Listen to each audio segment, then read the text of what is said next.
Oi, gente. Tem um texto circulando pelas redes sociais. Dá para entender que parece ser alguém que está revoltado com o resultado das eleições, com as fraudes que a gente tem visto que aconteceu por tudo quanto é lado aí. E eu peguei esse texto e dei uma pesquisada nele, porque tem umas coisas que não tá batendo no texto todo. Tem alguns erros de português que uma pessoa inteirada não cometeria, mas diz lá,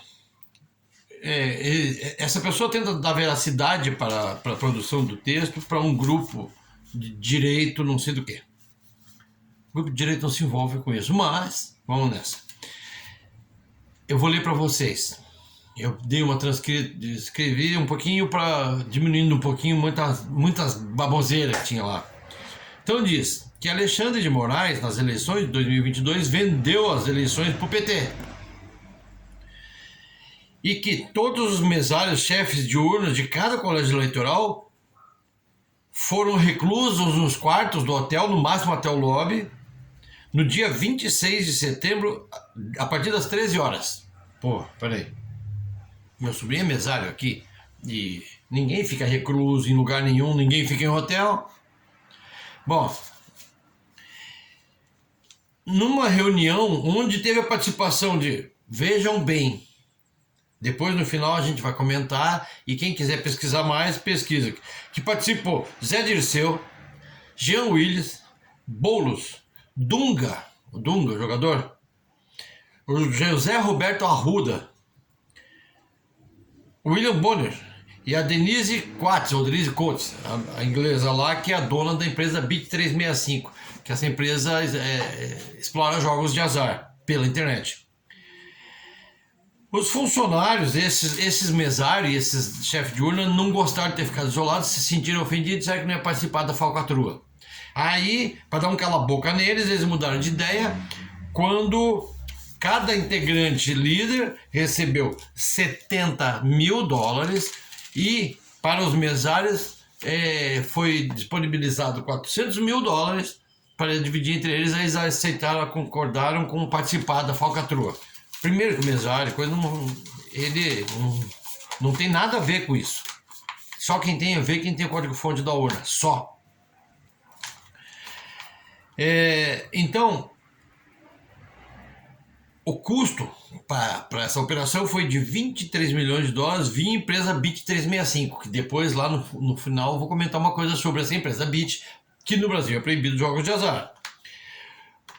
Os presidentes dos partidos envolvidos com a Bit365 nos próximos 4 anos deverão ter os mesmos prêmios que os jogadores da elite da referida empresa, que essa Bit, ela financia jogadora, ela tem uns domínios em jogos, assim, essa mulher, ela cresce e vive só em volta disso.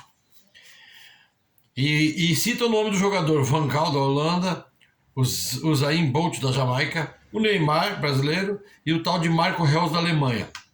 Bom, vamos lá. Diz que o José Roberto Arruda se recusou a fazer parte do esquema e teve a sua candidatura barrada pelo Alexandre de Moraes por causa disso. E também o Alexandre de Moraes programou a derrota da mulher do José Roberto de Arruda, que estava disputando para o Senado, pelo Distrito Federal. Vejam como as coisas começam a não bater. No dia 2 de outubro, na madrugada do dia 2 de outubro, as urnas receberam um malware, ou um programa malicioso, com a fraude que aconteceu. O Alexandre Frota era quem seria o responsável para realizar a operação e instalar nas urnas. Gente, o Alexandre Frota não tem nada a ver com isso. O Alexandre Frota ele é uma carta fora do baralho. Ninguém ia pegar um babaca desse. Isso ia ser feito por um técnico especializado, não o Alexandre Frota. Mas aí surge que o tal de Cleiton Nunes, que é o Cio das Brasileirinhas, que é um produtor de filme pornográfico, que esse Cleiton Nunes resolveu esse problema, ameaçando retirar os direitos de imagem e royalties de Frota, que até hoje, ao longo de sua carreira, somaram mais de $90 milhões de dólares para o Alexandre Frota. Que aí o Alexandre Frota, contrariado, mesmo assim, prejuízo que ele ia causar para o Brasil, ele aceitou continuar no plano. O plano era o seguinte: era Bolsonaro e Lula empatados até 90% das urnas, que todo mundo sabe que isso aconteceu. Aí nos últimos 10%, o Lula ia disparar, que foi o que aconteceu, e vencer o Bolsonaro. Só que a ideia era vencer no primeiro turno, porque todas as urnas de todo o Brasil, o Eduardo Frota ia instalar em urna por urna. Não tem sentido, gente. Aí o Eduardo Frota, ameaçado e aborrecido pela situação, fez de conta que só instalou nas urnas que ia para o Nordeste. O Eduardo Frota, de novo, não é nada para ver com isso. Daí do Norte e de Minas Gerais. Aí surge o tal de Gianni Infantini, que é o presidente da Federação Internacional de Automobilismo, e ele elogiou o Eduardo Frota, declarando que essa armação forçou a derrota do Bolsonaro e expôs mais para os brasileiros desinformados que o povo deve se unir mais contra o crime organizado e eleger o Bolsonaro no segundo turno. O Gianni Infantini não tem nada a ver com isso aqui, ele é fora da casinha, não tem nada a ver com o Brasil. Então, José Roberto Arruda, segundo o texto, é sobrinho de João Havelange, que vai ter o caminho facilitado, porque o João Havelange vai facilitar para ele para ser o governador do Distrito Federal em 2026. Gente, agora vamos para a realidade. O João Havelange morreu em 2016. Eu pesquisei e não encontrei nada que diga que o José Roberto Arruda tenha parentesco com o João Havelange. O José Roberto Arruda já foi senador, foi governador do Distrito Federal e foi deputado federal. Ele foi tornado inelegível para essa eleição porque ele tem um problema de um crime de responsabilidade fiscal, que é o crime que derrubou a Dilma. Cleiton Nunes, que é o produtor pornográfico, que não tem nada a ver com essa história toda, a única reclamação desse Cleiton Nunes é que as TV, as internet estão pegando os vídeos dele e colocando de graça, porque ele cobra pelos vídeos. O Giovanni Infantini, no texto, diz que ele é franco-suíço, acho que é franco-suíço, não, ele é suíço-italiano.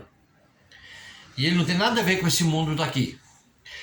Essa Denise Coates, que é a dona da Bit365, que é uma empresa de jogos de azar pela internet, ela é uma cidadã inglesa, e ela não poderia fazer negócio por aqui nem facilitar o trâmite de dinheiro, porque não tem negócio por causa que a nossa lei proíbe jogos de azar no país, então ela teria que ter uma empresa lista e não a Bit365. Né? Aí diz que na reunião o Jean Willis também estava na reunião. Só que o Jean Willis está foragido do Brasil, ele se diz exilado. Não, ele não é exilado, o Jean Willis está foragido porque, segundo os boletins das Bio, aquela conversinha que rola por trás, o Jean Willis está no bico do corpo, vai para cadeia. Né? Então, e o Dunga, gente? O Dunga, quando ele enfrentou a Globo, ele bateu de frente com a Globo e ele foi até o fim, ele não cedeu para a Globo, ele mostrou que ele não é um imbecil qualquer, e o Dunga sempre foi conservador. O Dunga sempre foi de direita. Ele não é um babaca qualquer que pega dinheiro público e vai se divertir, vai passear na França e depois fica aqui gritando fora Bolsonaro, como os idiotas que estão fazendo aqui. Então, comentem aí. Quem quiser pesquisar mais coisas sobre esses nomes, alguém que já recebeu esse texto, eu acredito que seja uma pessoa que tá ofendida, ou só quer jogar lenha numa fogueira mesmo.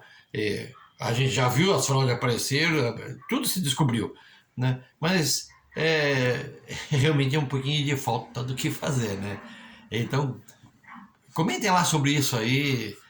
Pesquisem esses nomes dessas pessoas, mais alguma coisa, que eu tenho outras coisas para fazer e dessa pesquisada para barrar com isso. Beleza, gente?